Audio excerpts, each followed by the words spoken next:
Hi, hope all of you are doing well. God bless you all and your families during this critical period.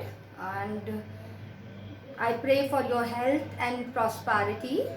And then we will be moving towards our main um, task, that is, we are going to deal with one poem called An Elementary School Classroom in a Slum. This is poem number 2, or poem. You will listen in some of the teachers will be saying poem, then it's also correct. Some will say poem, then it's also correct. So this poem is written by Stephen Spender, and his full name is Stephen Harold Spender, and it is given on page number 92 of your Flamingo book, and there you will get a brief description of the poet. So I want to give you a slight information about the poet, that he was born in 1909 in England and he expired in 1995. He was a renowned poet, English poet, and an essayist too. He wrote many famous poems and stories and autobiography, which is written over there in the page 93. And he was having keen interest in the field of politics, as well as he was a person who was always taking up the subject related to social issues. So in his poem you will find, in his writing you will find that he was a person who was taking out the harsh reality of the society too. And then he was a great socialist and pacifist too. Pacifist means the person who can pacify the things. When things are not going well, there is a situation where there is an argument taking place. So he was a person who can pacify the situation, shant kar sakte the. And then going into the poem, before going into the poem, I want to give you the means how you can infer what is there in the poem. You just see that here elementary is written school classroom in a slum. So what is slum? Slum is a place where poor people used to live, and we are talking about a classroom which is in this school, an elementary school. Means a school which is going to provide basic education to the children, which is in a slum area. So we will be talking about a school, about the children who are studying in a slum area. So before going into the poem, I want to state you, this is a lyrical poem, and in this poem there are 4 stanza. Each stanza is having 8 verses, 8 lines. And this poem, this 8 lines, the end word of these 8 lines are not rhyming to each other. So there is no rhyme scheme. That's why it is a free verse style of writing. So in this poem, we are going to have, we will come to know about a message which poet wants to give to the society, to a particular section of society. And there is the theme on which this poem has been written. The theme is that, as I said, you will be seeing a classroom in a school which is going to provide basic education, which is there in a slum area. So the first theme is that we are going to see the harsh reality of slum children. Means the children who are studying over there, they are coming from slum area. So we will be coming to know about the harsh reality of their life. And second thing is that when we will read the poem, we will understand, yes, there is a gap between rich people and the poor people, and this gap is not narrow one, it is a wider one. And the third thing is that these children are deprived of education, they are deprived of right to education, they are not getting education. There are so many reasons for that. Might be possible that they have to earn bread and butters, that's why they are forced to work and they are not going for education, and so many etc. So many reasons are there. So I am reciting the first stanza. Today we will be dealing with the first stanza of the poem. Far, far from gusty waves, this children faces like rootless weeds, the hair torn round their pallor, the tall girl with her weighed down head, the paper seeming boy with rat's eye, the stunted unlucky eye of twisted bones, reciting a father's gnarled disease, his lesson from his desk, at back of the dim class, one unnoted, sweet and young, his eyes leave in a tree, of squirrels came in tree room other than this. So we will see that in this poem, the poet is talking about, in this first stanza, the poet is talking about the different types of students who are sitting in the classroom. We will come to know that different types of the student, about their appearances, what they are going through in this stanza. Means in the first stanza it is dedicated to understand what type of children are going into or entering into this classroom. So the poet here describes the pathetic and miserable condition of the children who are studying in this classroom, who are coming from this slum area and are admitted in this elementary school to have basic education. The poet is saying that these children are far from gusty ways. These children faces like rootless weeds. These children, their faces are like rootless weeds. Why? Because they are unwanted in the society. Nobody is having any care for them. Just like that unwanted weed which is not required in the field of crop, they are also not required in the society. That's why people are not giving any attention towards them. That's why their hair is unkempt, it is not properly combed, and they are being torn round their pallor. Pallor means their pale face, their energyless face. The hair is not combed and it is falling here and there. This itself shows that nobody is giving care and attention to this children, and these children are far from gusty waves. Means gusty waves means the strong waves which occur in sea. So here the gusty waves means they are far away from the waves of development which are there in the city and town, which is improving the quality of life of the people who are living there. But here, these children who are living in slum, they are not touched by this gusty waves, by the waves of the development. That's why their life is still the same. They are like that rootless weed. They are like that unwanted plant which is not required in the crop field, and they are there. That's why nobody is giving attention or care to them. And the situation by which you can come to know is that their hairs are not combed properly, and they are on their face, and their face is looking very energyless, pale, yellow, not having vigor, not having life, not having shine on their face. Then the tall girl with her weighed down head, the paper seeming boy with rat's eye. Then the poet is describing about a girl who is very depressed. She is the tall girl. Here means she is elder amongst all the children who are there in the classroom, but she is very much depressed. That's why she is keeping her head down like this. She is keeping her head down because she is overburdened with the harsh reality of her life, which is poverty-stricken, miserable life. And due to this, she is not feeling good about her life. She is totally sad. She is depressed. That's why she is not able to raise her head, and her head is bent down. The girl is perhaps physically and mentally exhausted. She is exhausted physically as well as mentally too, because sometimes we need something and we are not getting it. It exhausts us. We feel irritation, and it happens to them every now and then.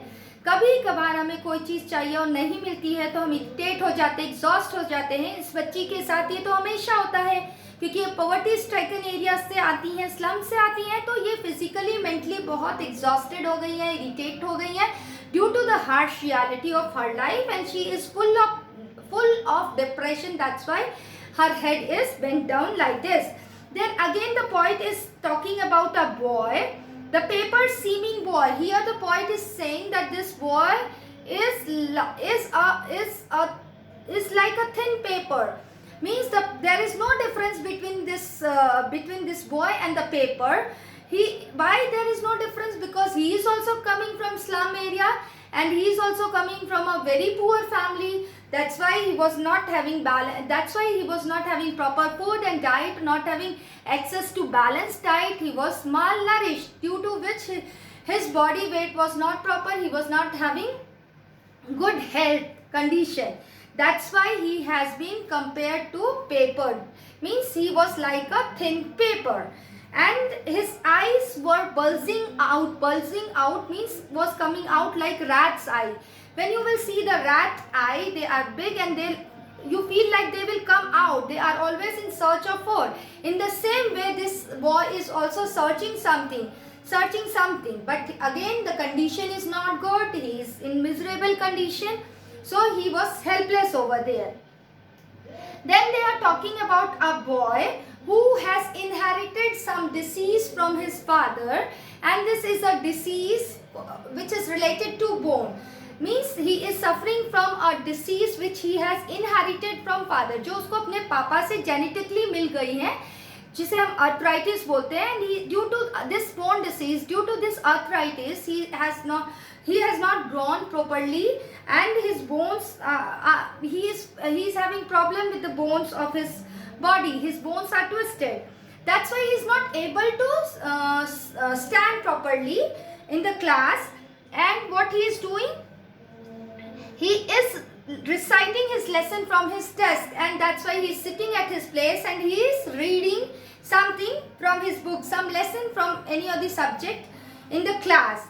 And at the back of the dim class, the class is dim class because there is no proper light in the class. There is no proper facility of light in the class. That's why the class is looking dim, without light, without having appropriate infrastructure, not having proper lighting system. That's why this class is looking dim and looking energyless too, because of the condition over there. One unnoted, sweet and young boy was also there. There was one boy who was very sweet, and he was not into the notice of anyone, but he was very sweet boy. He was not under the clutches of this depression, sorrow and sad feeling. What he was doing, in his eyes, when the poet was looking towards his eyes, he saw that he is having dream. He is in dream. He is not depressed about his life. What he is dreaming? He is dreaming, sitting at the back of the class, that he is going outside the class and he is playing a squirrel game over there. That means he is dreaming that he is going out of the class like squirrel used to play in tree. He will be free and he will also be playing outside the class. The dull and monotonous atmosphere. Why monotonous atmosphere? Because every day this type of atmosphere is there in the class, and the dim environment and the dull children. This type of environment is always there in the class. That's why these children are not happy. That's why these children are facing problem in their life. So we will come to know about the word meaning of some words which I want to give. Gusty waves, I said these are the strong waves which occur in seas. But here it is related to waves or development which is taking place in the city. That's why their life is improving day by day, but it is not taking place in the slum area. Then weeds that are unrooted plants, unwanted plants. Pallor means dull face, not having energy, not having shine. Then the tall girl means I had already stated you that this girl was elder amongst all the children. Weighed down head means bent. She was having her head down, bent downwards. Then rat's eye, searching for something. Rat's eye means searching for something. Then reciting means speaking, expressing. Then gnarled means twisted. Then unnoted means unnoticeable. Nobody gives attention. Nobody is noticing that small child who was having, who was dreaming of the squirrel's game, which is and going out of the class and playing. Then the squirrel games is children games, the game of hide and seek. So in this stanza, poet ये बोलना चाहते कि ये जो बच्चे इस classroom में बैठे हैं, जो कि वो जो तरक्की, वो जो प्रगति शहरों में हो रही है उससे बहुत दूर है. ये हमें कैसे पता चलता है? जब हम उनको देखते हैं. उनके जो चेहरे हैं ना, एनर्जी लेस है, साइन लेस है, विगर नहीं है उनमें, स्पार्क नहीं है.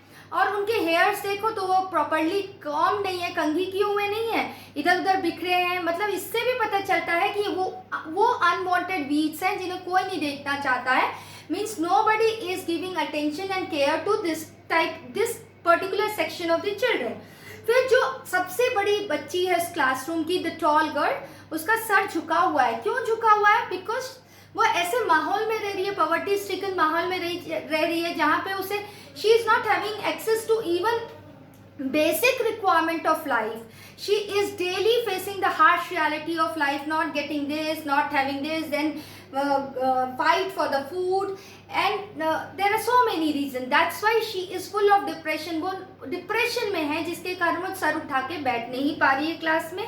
फिर एक बच्चे की बात करते हैं, एक बॉय की बात करते हैं, जिसको he has been said like he is a thin paper. Why is thin paper? Because again he is coming from slum area, not having proper diet, not having access to balanced diet. That's why he is malnourished.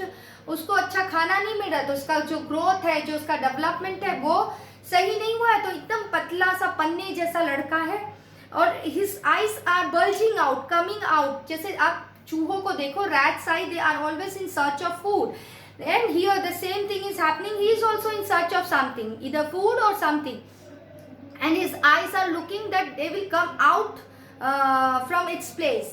And again you will see that there is a little boy who is sitting at the back of the class and nobody is noticing him. वो छोटा बच्चा जो back of the class में बैठा है, उसको कोई notice नहीं कर रहा है, and he is very happy in his own way. He is having a dream. He is actually dreaming. He lives in his dream. And what he is dreaming, that he will go outside of the class and he will play a squirrel game. By squirrel game means this is a children game, a game of hide and seek, and he will enjoy. He is happy. He is not at all touched by the condition which is prevailing in the classroom, that is the full of sadness, full of sorrowness, full of depression. He is lost in his own dream, untouched by the harsh reality of the situation. This is stanza 1, where we are coming to know about types of the student. Then we will be coming to know about the poetic devices used in this poem. Here see, this children faces like rootless weed. I said simile का पहचान सबसे बड़ी बात है like और as से होता है। देखिए, this children's face like rootless weed. Like, ये जो बच्चों के चेहरे हैं वो किसके जैसे हैं? rootless weed के जैसे। like यूज हुआ है तो यहाँ पे simile यूज हुई है। फिर आप देखिए, paper seeming boy और rat's eye और father nail disease और आप स्क्विरल्स गेम, ये सारी चीजें देखिए मेटाफर है। कैसे मेटाफर है? अब पहले में आते हैं, हम देखते हैं। यहाँ पे मैंने आपको बताया कि पेपर सीमिंग बॉय, यहाँ पे उसने नहीं बोला कि the boy is like paper, he said paper seeming boy. Paper जो है, जो बॉय है वो पतला पेपर जैसा है। मीन्स वो बॉय और पतले पेपर को बोल दिया कि दोनों की क्वालिटी एक दूसरे की 100% एक दूसरे में है, तो ये मेटाफर हो गया। यहाँ पे रैट्स आई, जो लड़के की आई है, has been compared to rats eye, and he is also searching something and boy is also searching something. In the same way you will see squirrel's game, tree room, this all are metaphor over here. And one more thing is there, far from. So here you can see that there is use of alliteration as sound is repeating, fa sound repeat हो रहा है, f far का फिर से f, from का f। तो जहाँ पे भी कॉन्सोनेंट साउंड्स आते हैं वहाँ alliteration यूज होता है। फिर रिपीटेशन भी यहीं पे है, देखिए आप far तो stress upon the distance, to stress upon something, तो ये जो वर्ड है यूज हुआ है फार 2 टाइम्स। फिर आप देखिए यहाँ पे, और आप देख सकते हैं यहाँ पे हाँ रिपीटेशन यूज हुआ है। रिपीटेशन आप यहाँ पे भी देखिए, द टॉल गर्ल, तो द टी से स्टार्ट हो रहा है और टॉल भी टी से। फिर से ये अलिट्रेशन है क्योंकि टी साउंड रिपीट हो रहा है। फिर आप देखेंगे यहाँ पे, और हाँ लास्ट लाइन देखिए, other than this T sound is again alliteration है क्योंकि यहाँ टी जो कॉन्सोनेंट साउंड है उसका साउंड जो है टी का साउंड रिपीट हो रहा है, तो यहाँ पे अलिट्रेशन है. So that's for today. We will be dealing with the second stanza in the second video. Thank you so much. If you are having any doubt, any query regarding this first stanza, please comment in the comment section so that I will come to know. If you like my channel, please subscribe and stay in tune so that we will be connected and together we will be learning. Thank you so much. Thank you for giving your quality time.